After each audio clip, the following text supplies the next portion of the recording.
The following presentation is a production of Midwest Sports Channel. MSC, your ultimate sports connection.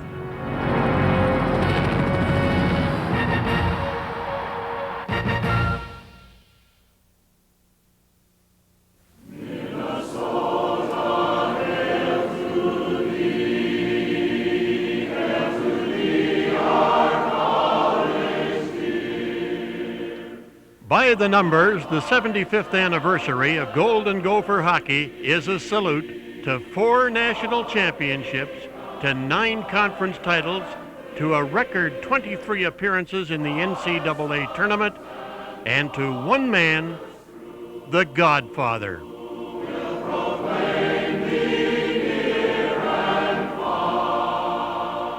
To 28 All-Americans, to 3 winners of the Hobey Baker Award, to the hundreds who wore the M, and to the many thousands who are glad they did, native sons and adopted Minnesotans who collectively have stamped this program with a legacy envied by all who play the sport. Tradition and trophies, championships and class. Minnesota's pride on ice. It's a slogan. It's a feeling. It's a way of life.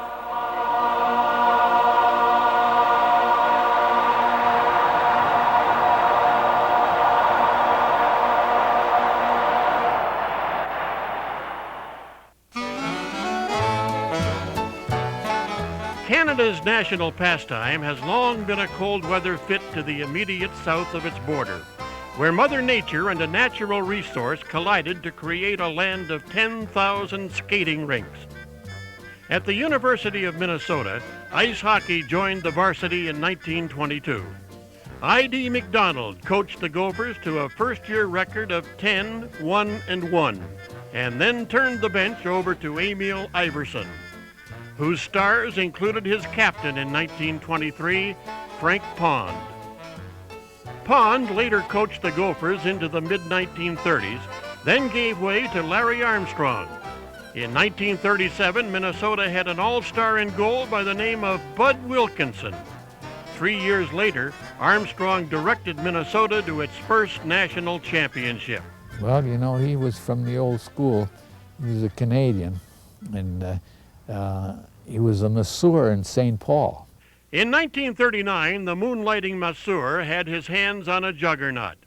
Harold Babe Paulson was a scoring leader for a Gopher team that finished 18-0 and swept to the 1940 AAU championship.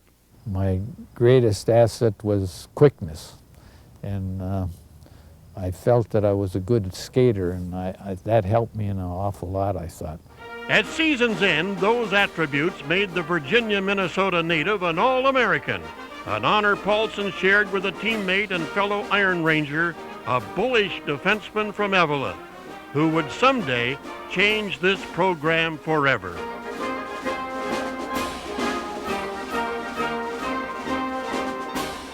You know, he was a good football player, too. He played end for Minnesota. He was more interested in athletics than in academics, put it that way. John Mariucci's avid interest in athletics served him well. As an undergraduate, Mariucci was a 4-year letterman who captained the Gophers to that first national championship. From there, the American playing the Canadian game earned his postgraduate degree in the National Hockey League, carving out a successful career with the Chicago Blackhawks. In 1952, Mariucci returned to the university, this time as the head coach and a doctor of a most unique philosophy. Minnesota hockey would primarily become a land of opportunity for Minnesotans. What John Mariucci did not only for Minnesota hockey, but for American hockey is unparalleled. He really gave the American boy an opportunity to play, and he started with the Minnesota boy. John gave me the opportunity. I think I wouldn't be sitting here today talking with you and having the great job I have if it wasn't for John giving a Minnesota guy a chance. John would always say, I'm not anti-Canadian, I'm just pro-Minnesotan. In fact, Mariucci recruited both with a stipulation. In his day, it was commonplace for the national powers to field rosters replete with older Canadians, seasoned veterans from the junior leagues. I mean, there's guys coming in 30 years old. There's guys, I remember a couple guys in Michigan Tech were in their 30s. They had kids and whatever. What John was fighting with the Canadian people about wasn't that there shouldn't be any Canadians, it was there shouldn't be any 21 and 22-year-old Canadian freshmen. In contrast, Mariucci's recruits from north of the border were 18 on a competitive footing with the incoming freshmen from his own backyard. As a result, Minnesota's Pride on Ice has some solid Canadian building blocks. All-Americans such as Mike Pearson in 1958, Murray Williamson in 1959, and Lou Nanne in 1963. But the foundation is clearly Minnesotan.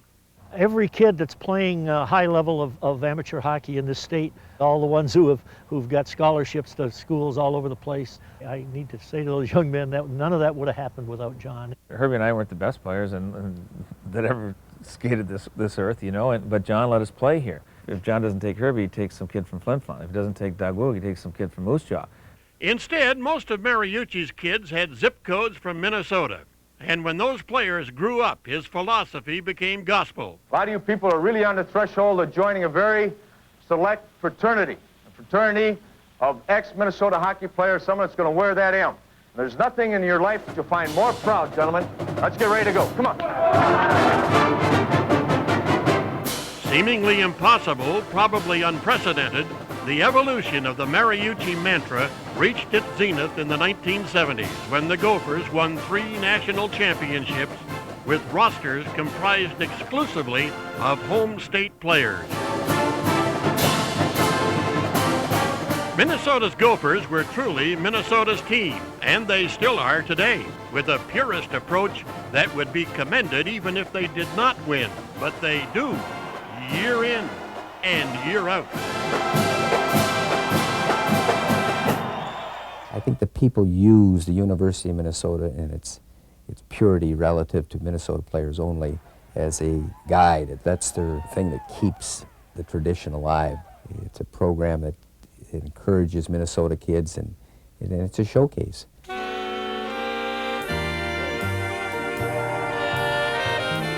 While Minnesota's Pride on Ice touches all corners of the state, it could be argued that its roots lie here, in Epworth. In the late 1940s, the same Iron Range community that sent Mariucci to the U was home to a schoolboy dynasty of legendary proportions. Not to be critical or demeaning of other teams in the state, but I think when we practiced or scrimmaged, we were probably playing against a better team or better players, and maybe we might have played, you know, that coming weekend. In the post-war years, those Eveleth Golden Bears took the state high school tournament by storm, winning a still unmatched 4 consecutive championships. With no particular allegiance to the university, Eveleth stars Willard Eichela and John Matcheffs matriculated to Michigan. But John Mariucci came south, following his future bride to the Twin Cities. Soon after, Gopher hockey became a hot commodity. I would say John Mariucci was, in my estimation, greater than Gretzky. It's a little different now, the game.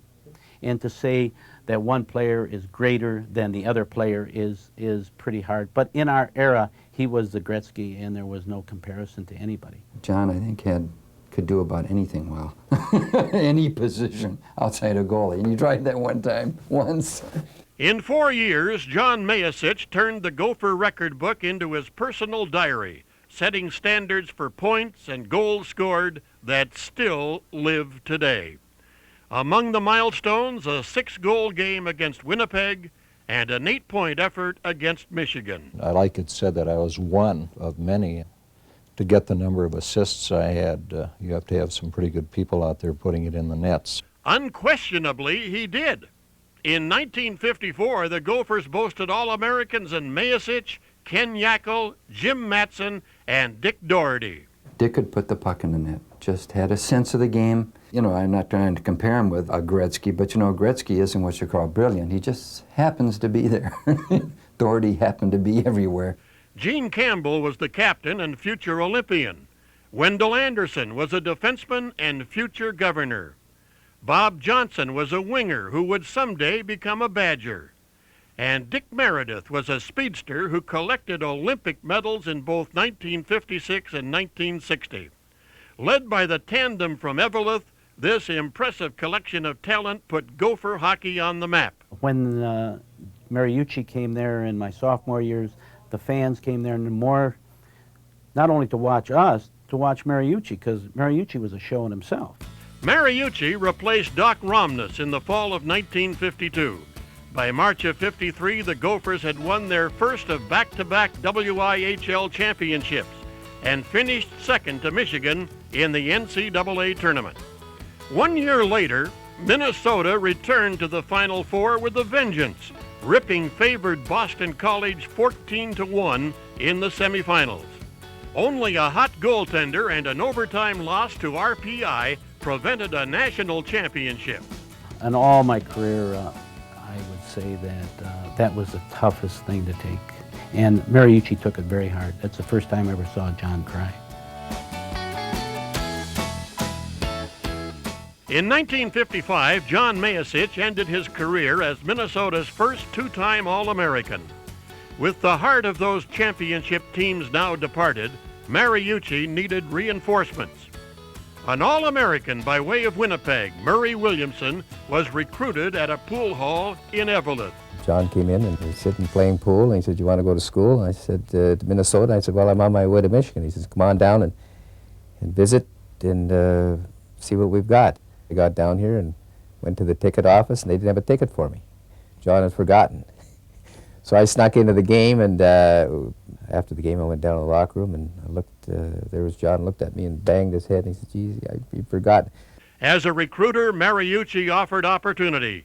Behind the bench, he insisted on intensity. He demanded a lot, he was hard driving, but technically, tactically during the games, he was not, that was not his strong points, but his ability to get teams up to play hard, those were his skills.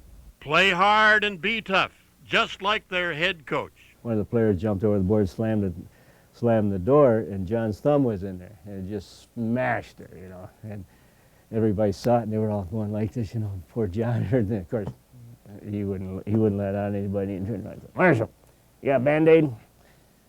I said, "Yeah, I got one." So I said, "Well, let me look at it." Oh, it looked like hamburger. And man, I would almost fainted myself looking at the thing. And I said, "Well, here, we better put something on." He said, "No, it's okay. Just give me the Band-Aid." He put the Band-Aid on like nothing happened. And he was a tough guy. He really was. You know, he had his few favorites and never called you by your first name and always called you last name. One day he called me Pete, and I was happy. You know.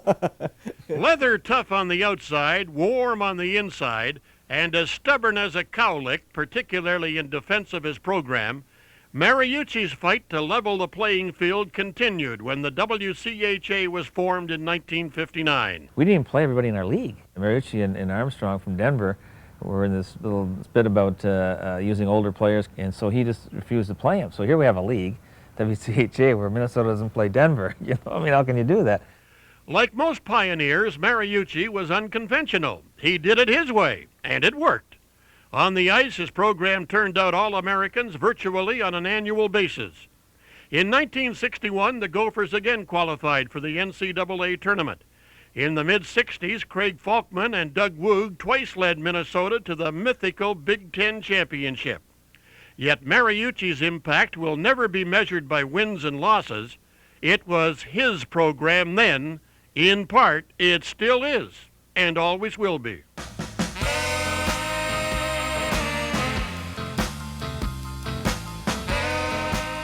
John was absolutely a guardian angel in my life, and you know, I was a terrified young man and 25 years old, wondering what in the world will I do.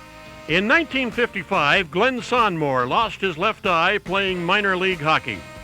The first call he received was from John Mariucci, who offered Sonmore a coaching position with the Gopher freshmen. Sonmore stayed for a year, and he stayed in touch.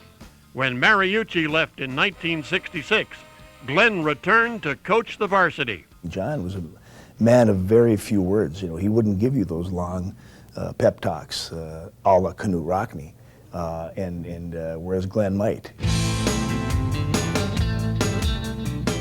The Sonmore regime featured All-Americans Gary Gambucci, defenseman Wally Olds, and a superb Canadian goaltender Murray McLaughlin. In 1971, Mike Antonovich, along with Doug and Ron Peltier, spearheaded a playoff run to the NCAA Finals. In the championship game, Gopher goaltender Dennis Erickson played the last 52 minutes with a broken kneecap. Dean Blaze scored a late goal for Minnesota, his fourth of the tournament, but Boston University took the title 4-2. In 5 full seasons and part of another, Sonmore's teams won 79 games and a league championship. But Glenn's most inspired contribution to Gopher hockey might have been a conversation, one he had with a former Gopher and frequent member of the U.S. national team.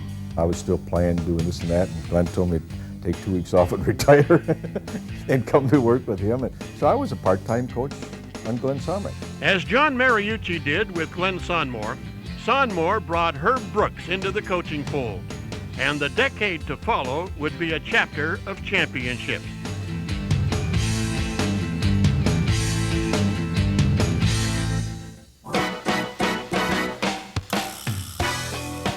In spite of some brilliant individual play and their recent success in the NCAA tournament, Gopher hockey in the early 1970s had fallen on hard times.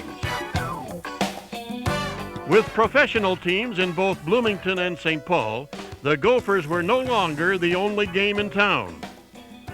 When the competition combined with a last-place finish in 1972, interest in the program cooled considerably. But the flame was quickly rekindled by a firebrand coach from the east side of St. Paul. Hey, Stan, this isn't a basketball game now. Come on. Get in that thing. I always believed that the abilities that the players I had at Minnesota, they had, everything was inside. It was a matter of, for me as a coach, is to give them an environment so it can come out. If the hockey surge of the 1950s was fueled by a fleet of all-stars, its resurgence 2 decades later was forged by some noted overachievers, talented players who maximized their potential. These young men had much in common, not the least of which was their birthplace. They were all Americans and all Minnesotans, a group of individuals who succeeded as one. You build a team with a different set of bricks. I think there's an old saying, there's hewers of wood and carriers of water.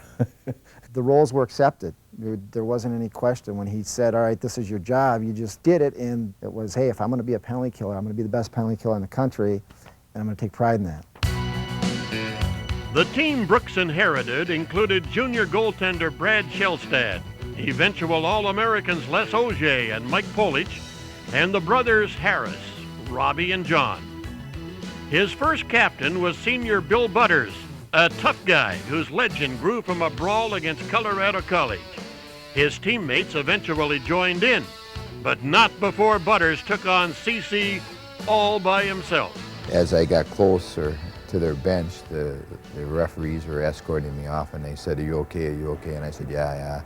And their players were taunting me and using some pretty pointed words, and they were going to do some stuff to me and rip my head off. So I figured, well, I might as well get 3 or 4 of them, before they get me. So I broke free of the referee and cross-body blocked about 4 or 5 of the guys, and they started beating me up, and the police grabbed me by the skates and dragged me off, and then our bench came over, and it was quite the scene, and it was probably a low life in Gopher hockey, but a lot of people remember it. From the basement, Herbie's Gophers took an immediate stride to the middle of the pack. Then 1 year later, climbed all the way to the national championship. It kind of took the whole Twin Cities and our team as much by surprise as anything else. Not so much that we won, I think, but the fact that we got in position to win. The victory that put the Gophers on the threshold came in dramatic fashion at venerable Boston Garden against favored BU in the semifinals of the NCAA playoffs. We were ahead in the game. I think we were ahead quite, 3-0, something like that, but then the momentum really switched, and before you know it, it was a tie game.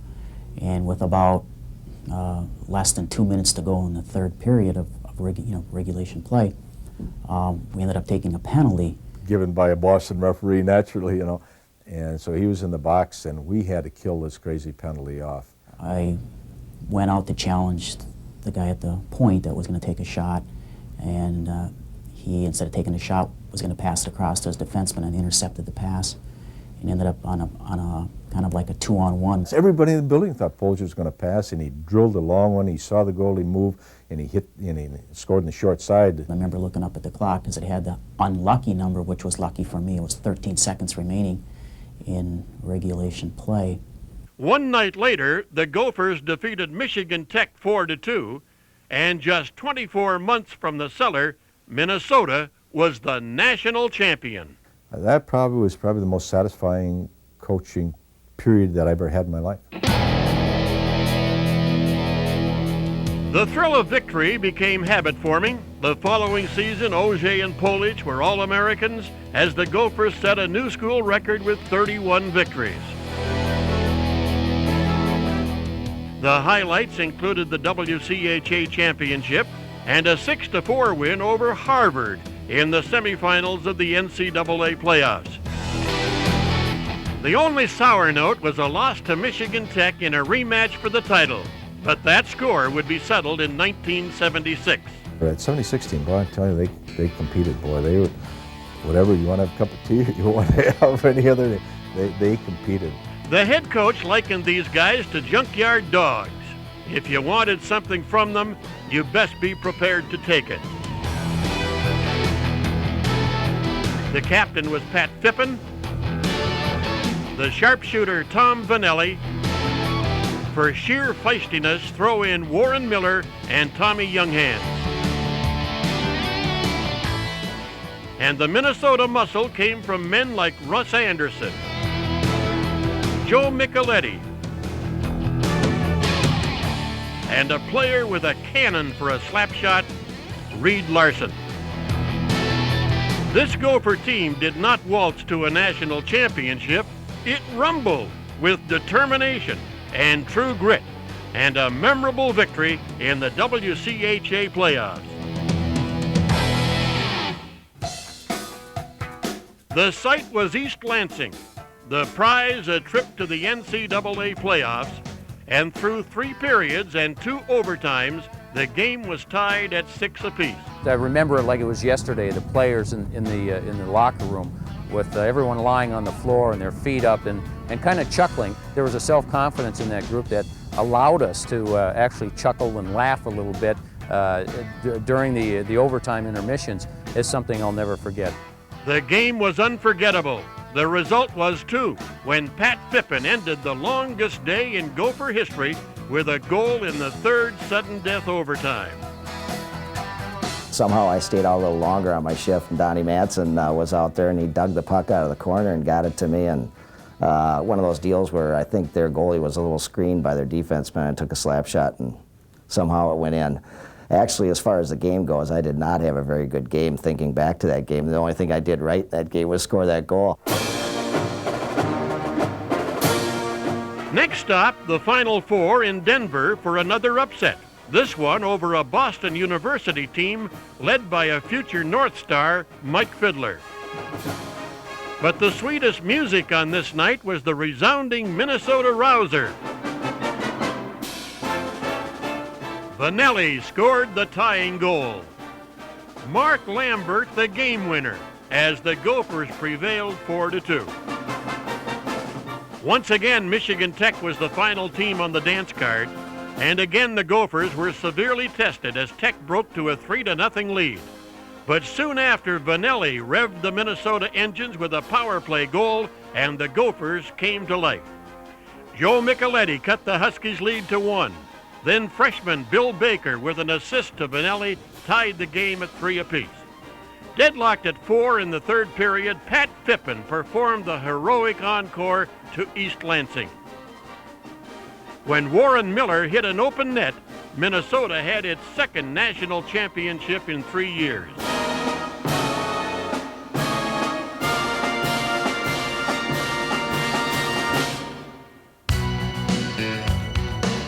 The Gophers were titleists again in 1979, with seed sown in the fall of '76. In a rebuilding year, the construction materials featured a spectacular class of incoming freshmen. From the north, Joe Micheletti's kid brother, Don. From the south, Eric Strobel of Rochester. And from the Twin Cities, Steve Kristoff of Richfield, Rob McClanahan of Moundsview, and Tim Haar of Bloomington. In the years that followed, one of these players would become the Minnesota captain, another would set the school record for goals scored in a season, and 3 of them would win Olympic gold in Lake Placid. With players like Bill Baker and Phil Verkota already on campus, the rebuilding process was in overdrive. A final piece of that championship puzzle arrived 2 years later from Roseau. I'll never forget this. The day I could sign Neil, you couldn't be in a player's house until 8 in the morning. I was sitting out there in a cold Roseau morning, like at 6 o'clock in the morning, in my car, freezing, because no one was going to get the door before I got there. The Broughton brothers and their neighbor Butsy Erickson were high school phenoms, teammates, line mates, small-town legends. There's some wicked street hockey games, I can tell you that. Ultimately, they would star together at the University of Minnesota, but Neil Broughton came first in the fall of 1978. Bill Baker and Phil Verkota, Kristoff, McClanahan, Strobel. I mean, going to the locker room the first time was just overwhelming. You know, I was a freshman, and I was just hoping to make the team. Humble, unassuming, and supremely talented, Neil Broughton and fellow freshman Mike Ramsey were youthful additions to a roster laden with gifted upperclassmen. If the 76 champs were junkyard dogs, this was a team of thoroughbreds. Tremendous speed, and they could fly and handle the puck, and very, very creative. Not as physical as the other teams, you know, but they found a way to get it done. Among the highlights from that championship team, a pair of records. Captain Bill Baker set a new standard for points scored by a defenseman. Behind him, Steve Janisak was an Iron Man playing 41 games in goal. Up front, the Gophers had an array of snipers in Steve Kristoff, Rob McClanahan, Tim Haar, and a walk-on from Roseville, Steve Olsen. As Herbie told me when I was recruited, that if I made the team, he'd buy me a pair of skates. And in the first year, that's what I got out of it, was a pair of skates, a lot of ice time, and great friends and memories. By season's end, Eric Strobel had recorded 4 hat tricks. The most memorable, a 3-goal performance to beat New Hampshire in the semifinal of the NCAA playoffs. For the 4th time in 6 years, Minnesota would play for the national championship. And once again, its opponents would be a familiar foe. This time, league champion and neighbor to the west, North Dakota. In the regular season, the Gophers and Sioux had split twice. And through 2 periods for the title, they were as evenly matched as bookends.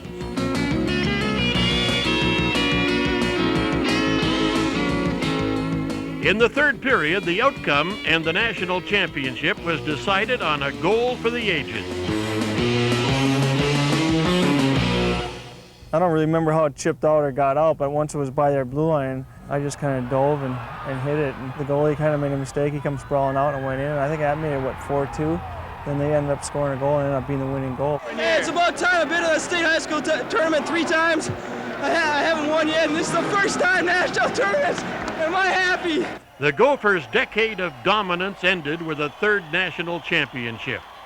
The 3 teams that scaled the mountain were as unique as a fingerprint, but with a common bond. They were Minnesota kids succeeding for their home state university. I'd like to have each one of those teams and have a round-robin, you know, series with, you know, 79 plays 76 in the 74, and let them see who. And I'll tell you one thing, I'd pay to watch that series. 5 seconds left in the game. Do you believe in miracles? Yes! The miracle of 1980 was very much a maroon and gold moment for the red, white, and blue. Nearly half the players and its head coach had been schooled at Minnesota. While their victory was one of the astounding upsets of the 20th century, Golden Gophers on the international stage had long been commonplace. The Gophers were always a big part of the national teams. There was always 4 or 5 that were the backbones of all the teams. Murray Williamson coached the U.S. Olympic team in both 1968 and 1972. He had 4 ex-Gophers in uniform for a silver medal finish at Sapporo, duplicating the feat of his mentor some 16 years earlier. In 1956, Marsh Ryman handled the coaching reins at Minnesota, while John Mariucci was on Olympic sabbatical in his ancestral homeland. Mariucci brought 5 of his own to Cortina, Italy, where the Americans won silver and, above all, respect. The biggest thing was that we beat the Canadians that year, and Mariucci, it just was the greatest thing that could happen to Mariucci, because he relished that victory over Canada. I'm telling you, that was the biggest, I think, one of the biggest highlights in his life. For Dick Meredith, another highlight was forthcoming 4 years later at Squaw Valley, where Meredith and Mayasich won gold, thanks in large part to their goaltender, a Gopher All-American from 1958. We got luck with us, and the luckiest thing we had was Jack McCartan. When we got to Squaw Valley, we just things kind of snowballed and kept rolling for us, and it was over before you knew it, actually. In fact, in one instance, it was over before it began. Herb Brooks was the last player cut in 1960. Came home and, tell my dad I got shortchanged, should have been on the team, blah, blah, blah. And, you're always not willing to accept it. And so I'm watching this thing in the 60 unfold, and they won it. And my dad looked over me and said, well, it looks like the coach got the right guy. 20 years later, Team USA got the right guy. With Brooks on the bench, the Americans rolled through Lake Placid with 6 victories. And the one game they did not win was a mini miracle in itself. I kept telling our guys in the Olympics, Swedes, they'll crack, don't worry about it, keep pushing and pushing. And now we're down 2-1 in the last minute of play, and guys are looking, yeah, Herb, they're sure cracking. Yeah. The Swedes didn't crack, but they blinked, and that was enough for Bill Baker. Where everybody knows when you pull your goal, you're just trying to get the puck on net. And it just so happened, kind of like everything parted, and Pav got the puck out there flat on the ice. It was laying right there, and I was just trying to, get it somewhere on goal in between the pipes, and it went right between Lindbergh's legs. The games began with the 2-2 tie against Sweden. Rob McClanahan's game-winning goal against Finland brought them to an end. In between, the Soviets fell, and America fell in love with a bunch of college kids. 9 of them gold medalists from Gold Country.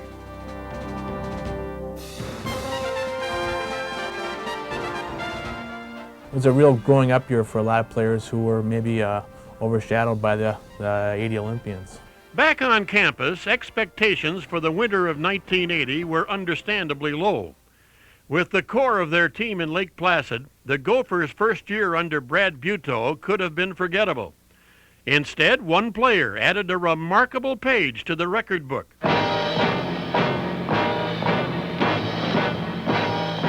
These men have something in common. They share a unique experience. They have stared down the barrel of the cannon at Williams Arena, and they have seen the horror show. Mostly I would just try to break into open ice, and then we have such great players over there that they'd always find you and just shoot the puck as quick as you can. To quote a broadcaster of some repute, he shoots, he scores, over and over and over again. In 41 games, All-American Tim Haar scored 53 goals, a record that is still in the books today. The 1979-1980 season was memorable, too, for the debut of Neil Broughton's Roseau line mates, Butsy Erickson and Neil's kid brother, Aaron. Aaron Broughton broke in with 72 points. To this day, there are those who insist he really had 73. A Gopher team that wasn't supposed to win finished second in the WCHA, earning the right to host Northern Michigan in the first round of the NCAA tournament. What followed was a 1-goal victory by Northern in a game that could have, perhaps should have, gone to overtime. The eyewitnesses are admittedly partisan, but their opinions are unanimous. This shot by Aaron Broughton was on net and through the net. A goal that didn't count, but should have. Oh, went through the net. There wasn't any question about it. It was just it was a shot. Their goalie knew it. Everybody on the ice knew it except the referees. I gave Aaron the drop pass. It went through. Trust me, it went through.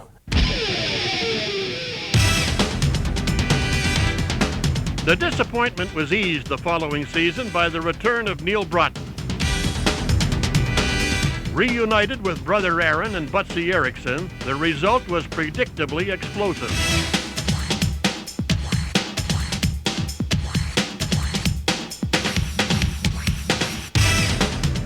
Myself would be out there, and Neil and Butsy and Steve Alseth and Mike Knoke, and we made up the core of the power play unit that year, and we scored a lot of power play goals. I think we ran about in the high 30s in percentage on the power play, which is real phenomenal.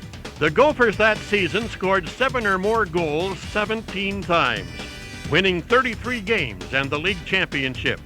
Neil Broughton was an All-American. Steve Alseth was too.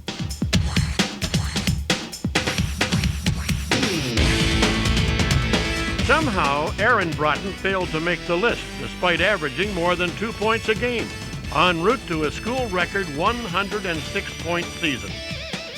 The Gophers fell 1 victory short of the 1981 National Championship, but the reviews were 5-star all the way.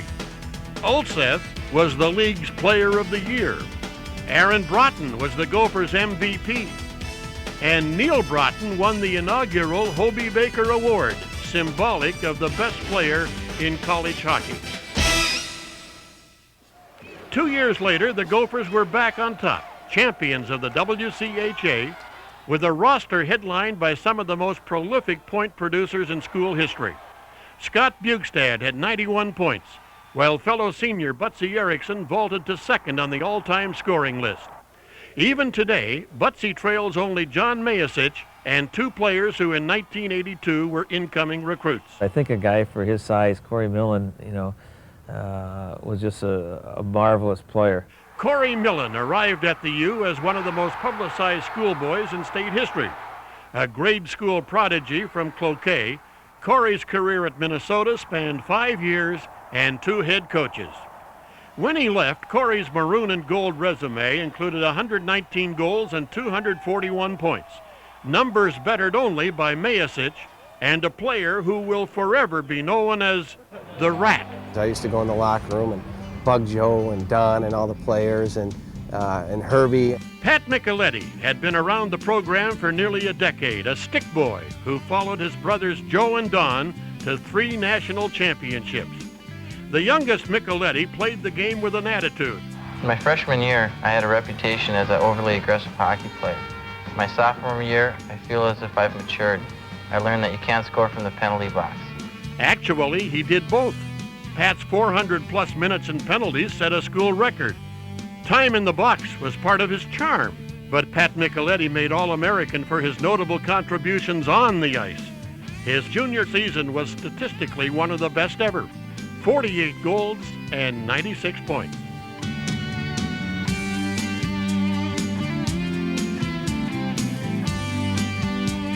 With an All-American, 2 captains, and 3 national championships, the Michelettis made their mark at Minnesota. I just consider myself blessed and very lucky because the university gave us, as a family, the opportunity for some very good things to happen. The message is from Joe Micheletti, but it could easily come from scores of others, fathers and sons and brothers, who made pride on ice a family tradition. And Meredith, Brooks and Peltier, Harris and Broughton, those are just a few of the names which appear more than once on the Gopher Honor Roll. When Minnesota chased the national championship in 1989, its captain was Todd Richards. Todd and his younger brother Travis are 1-3 on the all-time list of assists by defensemen. The '89 team also starred Murray Williamson's son Dean and the Hankinson brothers, Big Ben and Peter. I remember Doug Woog had kind of told Ben I had a little success as a freshman. He said, well, I don't know, Ben, if you want to come in and be in the shadow of your brother. Well, probably 3 games into Ben's freshman year, he got in a couple altercations, and soon enough he had the Big Ben fan club, and I was already in the shadows. Peter Hankinson was the last recruit in 1986, Doug Woog's second season behind the bench. A year earlier, the former All-American had guided the Gophers to a record number of wins and a stunning upset at BU in the first round of the NCAA playoffs. Woog's superb start would become the norm, his tenure bulging with postseason appearances and top 2 finishes in the WCHA. Still, amid the excellence, there are moments and players who stand out. Robbie Stauber in goal. The one night he made 4 breakaway saves against the Badgers in the third period. To me, that's a feat that's unheard of. It's like, okay, take another one. You know, where did our guys go? And Robbie, keep it going. Rob Stauber was recruited from the shadows of UMD, a Duluth native who set career records at Minnesota for both wins and games played. I remember going to UMD games and always seeing the Gophers come down and find ways to win, and just wanted to be part of that winning tradition, basically. Stauber was the Gophers' last line of defense for 2 conference championships.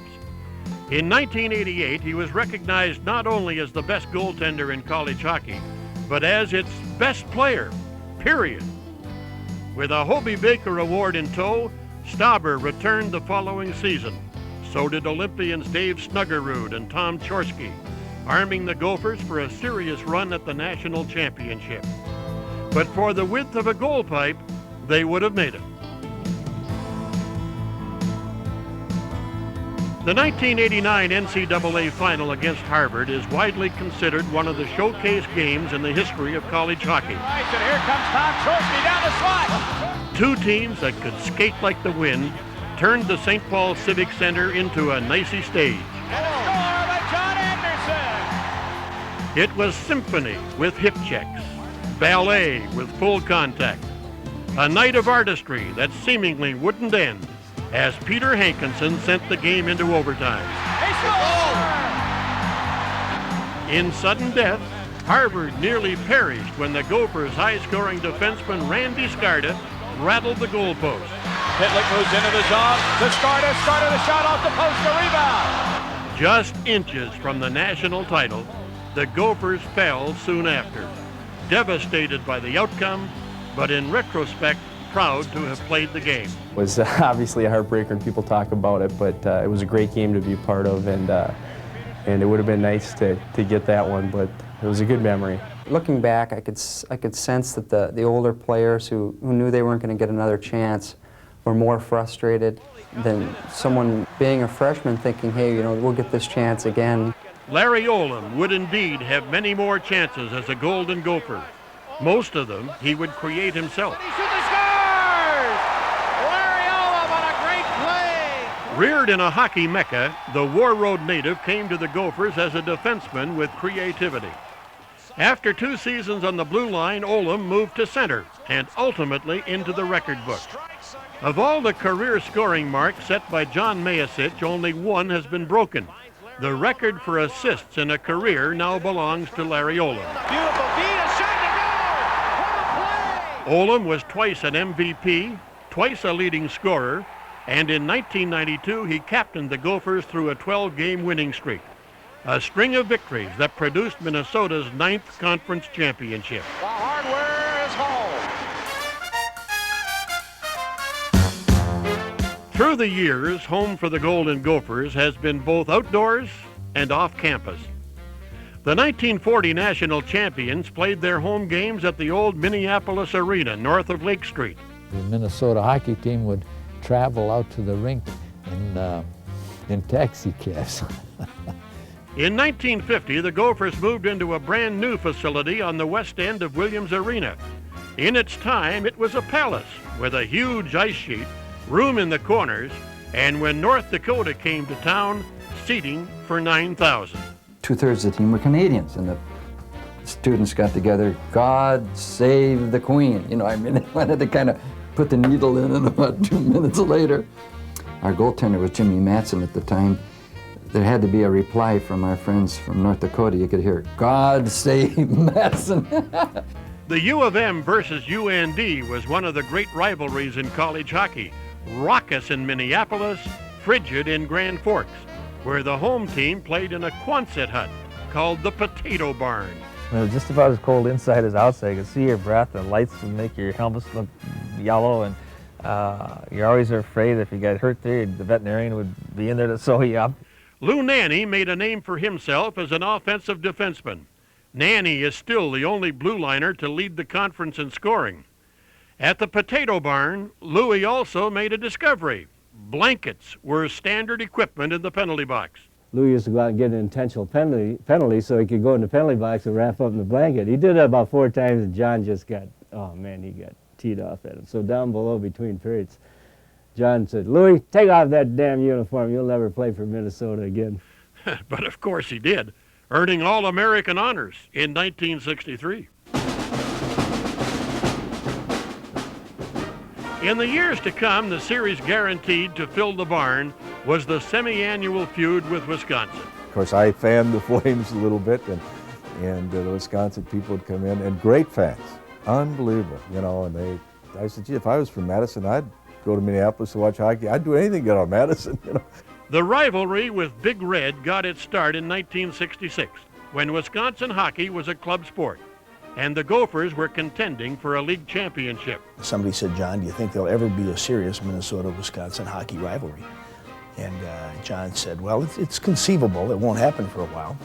And it certainly won't happen until Wisconsin beats Minnesota, and then that'll be the beginning of it." Well, we proceeded to go out the next night, and they beat us in overtime.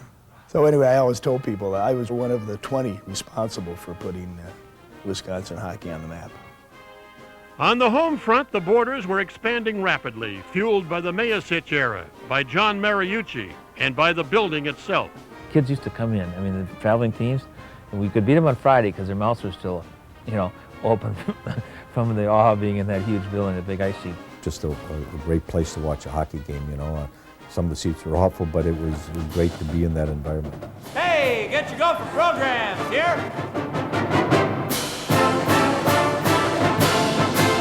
Maroon and gold, and the Minnesota Rousers. The sights and sounds on game night created an atmosphere that echoed from the basement to center ice and from one generation to the next. When you came up from underneath there to come up, it just gave you goose bumps off, and they had a tremendous effect on our team. I remember being so pumped up, you know, you just run up the stairs to the ice and, you know, a lap around the rink and then, you know, drop the puck and go. Throwing for Minnesota, number 19, Captain Kevin Hartnell. To a man, the players remember the stairway, that long climb from their locker room down below. Goaltender Brad Shellstad remembers the windows. In those days anyways, we played a lot of Saturday afternoon games. We'd play a Friday night, Saturday afternoon series at home. And if it was a sunny day, there might be some glare coming off it. There's also a window behind the visitors bench on that side, and you could get some glare coming in down through that window. So I'd ask my mother to sit in front of that window to see if she could, you know, block some of the sunlight from creating a glare just inside the blue line. For 43 seasons, this building was Minnesota's window to college hockey, its home ice advantage, and home to All-Americans, record setters, and champions. In 1985, the west end of Williams Arena was renamed in honor of John Mariucci. He said to his wife Gretchen, he says, "Gretch," he says, we have to get a mop and pail and clean this place up now that my name is on this." He said, if there should be anybody that the arena in Minnesota is named for, it should be John Mariucci. It's a shame he didn't get to see the new arena. The Godfather didn't live long enough to see his new home. In the fall of 1993, construction was completed on the new Mariucci Arena, a facility that is nationally acclaimed as the finest in all college hockey. The Gophers moved out with remnants of the past.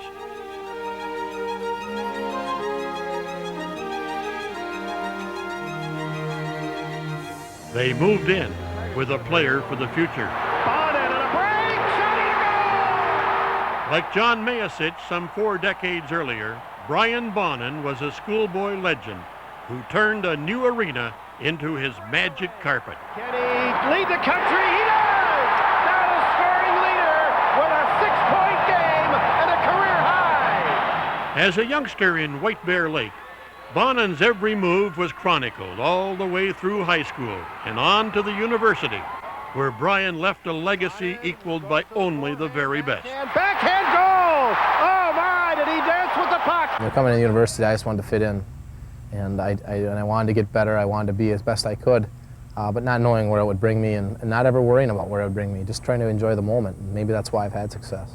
His teams won 2 WCHA playoff titles and made 4 appearances in the NCAA tournament. Individually, he was the league's Player of the Year twice, and he was twice an All-American, an achievement matched only by Mariucci himself. Brian Bonnen ended his career as the Gophers' 3rd winner of the Hobey Baker Award.